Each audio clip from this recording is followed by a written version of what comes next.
So, Jojo, we are here today to get to know you a little bit better and to get to know your books a lot better. Okay. So, if I could ask you just to tell us a little bit about yourself. How many books have you written now? How many have you published? Okay. My name's Jojo Moyes. I've written. This is awful. I can never remember. I think I've written 11 books. I googled it, and you it turned Googled it. out to be 11. It Yes. is 11. Okay, that's good. So I've written 11 books, and the one that most people know me for is My for Die in Denmark. Yes. And in Danish, thank you. I think I've been practicing. I have 3 children, 16, 13 and 9, and I live on a farm in England near Cambridge with my husband, who's a journalist. And I was stuck at farm there. Do you have animals and yeah. livestock? Well, we don't have livestock anymore. We used to keep chickens, a lot of chickens, but Yes. the foxes got them all over the years and I couldn't face anymore. So we have horses and dogs and cats. Yeah. And why have you chosen to live there? Well, I grew up in London. I lived in London for 30 years, but I never wanted to be there. I was always one of these kids who was desperate to be in the country, and I loved horses. And so as soon as I gave up working as a journalist, which I did for 10 years in London, I moved out to the country and told my husband that I needed a horse. And you got it. And I got it, Yes. yeah. Do you And write he's there? now swamped with animals, poor man. He'll have to cope then. Yeah, no, he's very good. He's very tolerant, given that when I met him, he had no children and, a part share in a cat. And now he has, horses, dogs, cats, children, everything all over the place. So, yeah. That's lovely. Do you write there as well? Yes, but I also have a little office in a town nearby because I found that if I worked at home, because we're quite isolated, it just got a bit depressing, because when you are used to working in an office environment and you're Yes. used to kind of journalistic banter and people buying coffee and chatting, I missed it. And I think also as a writer you need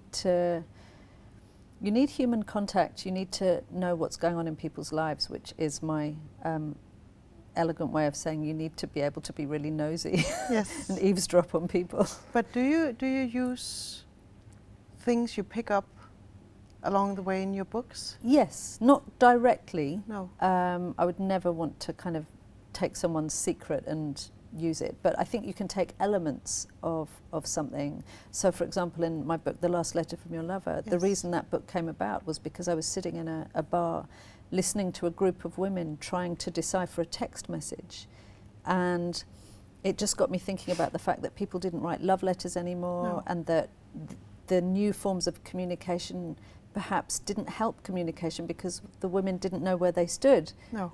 As opposed to the old days when you either got a love letter or you didn't, Yes. And so there was the germ of a book already. And lots of my books come about like that. They come about from news stories or little things that I overhear, and you find that something will just lodge in your brain Yes. and you can't let go of it, and those are the things that I tend to find make the best books. But your books are very intricately built, lots of little stories and the one major story, and sometimes even 2 major stories in Yeah. one book. How do you keep track of them all in your work? Do you know, whenever I finish a book that's particularly intricate, like Last Letter, Yes. I look back and I have no idea how I did it. It feels like a conjuring trick. But I do have certain things that I do. I have whiteboards, Yes. so I plot where characters meet. And Yes. I found over the years that if you have too many climactic moments at once, they don't create one big explosion. No. They actually negate each other, they cancel each other out. So I try to make sure that you have periods of quiet and then periods of action, and you have to work out who knows what where. Yes. So I have these huge kind of spaghetti strings going all over, one in my kitchen and one in my office, but that's a huge help. And then I use post-it notes as well, moving things around to try and work out. How do you let go of your characters when you're writing a book and you're going home to spend the evening with your children? Well, that's what makes writers such awful people to live with. I don't think you can. No. I'm very conscious that when I'm sort of 2/3 of the way through a book, every single conversation I have with anybody, whether it's my children or my husband or watching TV, or 40% of my brain is just plugging along with the plot and wanting to know, would my character do this? Oh, do it. That would be a good thing to happen. You know, you can't let it go. My husband says I dream about them sometimes. I have conversations with them. You never let go. I never let go. No. Some writers can just write stuff and then that's the rest of their day, Yes. and they go off and do other things. I can't do that. So you I have live to be with them. Yeah, I have to be immersed. I can't Yes. do it otherwise. And I have huge admiration for writers who do, because I think they probably live far more balanced lives. And my daughter says to me sometimes, Mum, be present. Yes. And she can tell when I'm not When really you're giving it my drifting. full attention. Yes. Yeah. But do you kind of fall in love with some of your characters? I Yeah. mean, there's a lot of love in your books. You have to.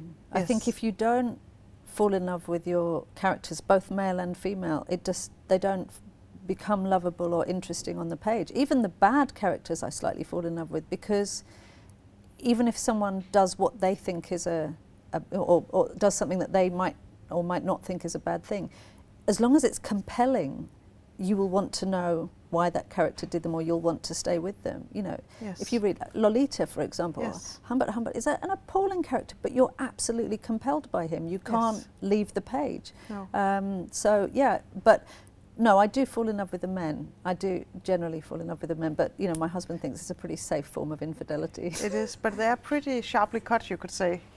I understand why you fall in love with them. Oh, It's not difficult. yeah, it's hard, because if you write love stories, you're really conscious, especially when you're a woman, that you are having to avoid the tropes of romantic fiction. So Yes. you cannot write the tall, dark, handsome, chiseled-jawed, rich, Christian Grey character. You have to try and bring in something relevant or unusual, or sometimes I try to make people fall in love with characters despite what they might want to do. So, for example, in My For Die, Yes. Will is unable to move from the neck down, and yet I would say he's the most lusted after character of any book I've ever written, judging from the emails I get. He's complicated. He's complicated. Yes, we and- like that. But what I wanted to show with him was that the disability was the least interesting thing about him. But it's not interesting at all. Exactly. And you don't even... You forget. Yes, you and forget. I have a son who's disabled myself, and one of the first things that struck me was that his life was not going to be problematic because of us or because of his own disability, which he works very hard to overcome. It was going to be about other people's attitudes towards him Yes. and not being able to see past it. And so what part of writing that character was about trying to make people immediately realise that that was the least important thing. The disability was unimportant. It was the person inside that you should focus on. But you get that instantly. And with your... In your books, there's often a storyline about something in society which you seem to disagree with. Yeah. Yes. I feel passionately about a lot of things, yeah. There's the story of the cleaning lady, for instance. Well, that came about because of a conversation I had. I have a cleaner. I'm kind Yes. of unapologetic about it. I can't do everything. No, and no. she's been with me for a long time. I consider her a friend, and she came in one day and she was absolutely furious. And she's a very upbeat character. Yes. So I said, what's the matter? And she told me a story of how another client of hers, who was a woman that I knew, had slammed a door in her face when she was taking a phone call, and then made no reference to it afterwards, like Yes. she was unimportant. She was not even worth explaining the No. fact that she had slammed a door in her face. And it had been like a kick in the teeth to this woman. She felt that it was such an indicator of where this woman felt she stood on the social scale. And I was shocked because I know this woman socially, and I understood her to be someone who was liberal-minded and decent, and I don't know, I was shocked that she could behave like that. And then I Yes. thought, well, if someone like that can feel that they are economically so superior that they don't even need to be polite, what is going on here?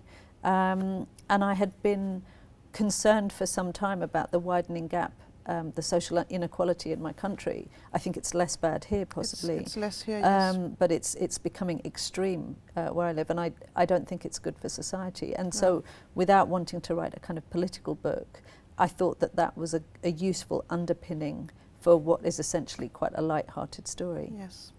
I was once told that the way to change society was through pop culture. Oh, okay. If you write a book about it, if you sing a song about it, things will change. Well, do you know, there's a thing, I was watching, what's her name? Fantastic. Meryl Streep Yes. give a talk about Emma Thompson. And she said that before Emma Thompson takes on a project, she asks herself, one, is it good? And B, will it do good? Or at least will it not do harm? Yes. And I, without wanting to sound like the world's kind of most boring, worthy person, before I write a book, I ask myself that question, especially in terms of the portrayal of women, which is that, is this book going to help or hinder the cause of young women, or what message is it going to send out? Yes. So I don't like to write female characters who are only interested in getting a man or buying a handbag or shoes or designer labels, or who don't actually contribute anything. I try to write young women who are resourceful and kind and brave, and they will be flawed. They're not, they're not perfect, but whose interests do not lie in material things, yes. whose interests are wider, and perhaps it might be about pushing yourself or helping somebody else. I'm making it sound really worthy. No, but it's yeah, I think as an underlying message, I just try not to do harm. Yes. Yeah. In Denmark, we're getting ready to celebrate, some of us are anyway, the 100-year anniversary of equal rights for women and voting rights in 2015. And with us in Denmark, the discussion of feminism and equal rights, it's not that big anymore. We don't really feel we need it, even though we do. Oh, wonderful. No, but we do. But right. within your books, it's still present. Yeah, because they consider their situation and their opportunities, also sometimes even with a feministic twinge. Because in England it's slipping. I grew up in a point, I went to university in the late 1980s, and it wasn't a battle to me. I was brought up with the assumption that I would be able to dress how I want, do what I wanted. If I worked hard and was a decent person, I would probably be able to do the thing that I wanted to do. And now I look at my daughter's generation, and they are being criticised if they speak too loudly in school, if they don't dress a certain way. There is greater pressure on them sexually. Even the girls police each other in a way that seems new to me. And I feel like there are so many myriad pressures coming at us from all angles, from religious fundamentalism all the way around to just societal pressure. I guess this is my little feeble flag-waving attempt to just say, it doesn't have to be like this. You don't have to be like this. You can just be an equal person. You don't have to hate men, but you do have to just keep fighting quietly in your own way. And still you have a lot of room for love. Yeah. And the story of love in all of your books. And they seem to find each other. The lost souls. Mostly. Yes. Yeah, I think I'm a pragmatist. I'm not a kind of massive romantic. My husband jokes that whenever he brings me flowers, I complain that it means I have to wash up a vase. So, but I do think that nothing is really worth anything if you don't have love, and it doesn't have to be male, female, or sexual love of any kind. It can just be the love of a parent for a child, or for an adult, or even for an animal. It's. I just think that's the most important thing. So I'm a bit unapologetic about that. And besides love, you also have Paris. Yes, I'm a Paris obsessive. Yeah, I absolutely love that city, and it's taken a bit of a reputational pounding recently, because everyone says, oh, the French economy is on the floor and it's irrelevant and it's just a kind of tourist trap. But I've been going there several times a year now for, I don't know, decades really, and I love it. I love the way it treats women. I love the fact that so much of society is conducted outside, which is very unlike how England has been. I love the beauty of it, and whenever I'm there, I have stories pop into my head, so it works for me as a writer. Yes, we get that feeling You too.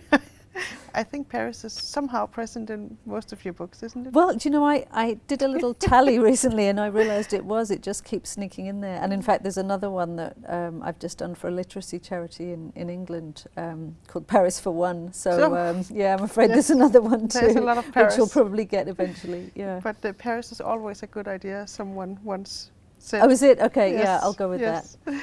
Speaking of Paris, you are going to take us to France next year in 2014. The prelude to your coming book is already out. This is This Beauty. The coming book is called Hende du forlod, or The Girl You Left Behind in English. And the same characters who appear in this little prelude are the subjects of the main book, yeah.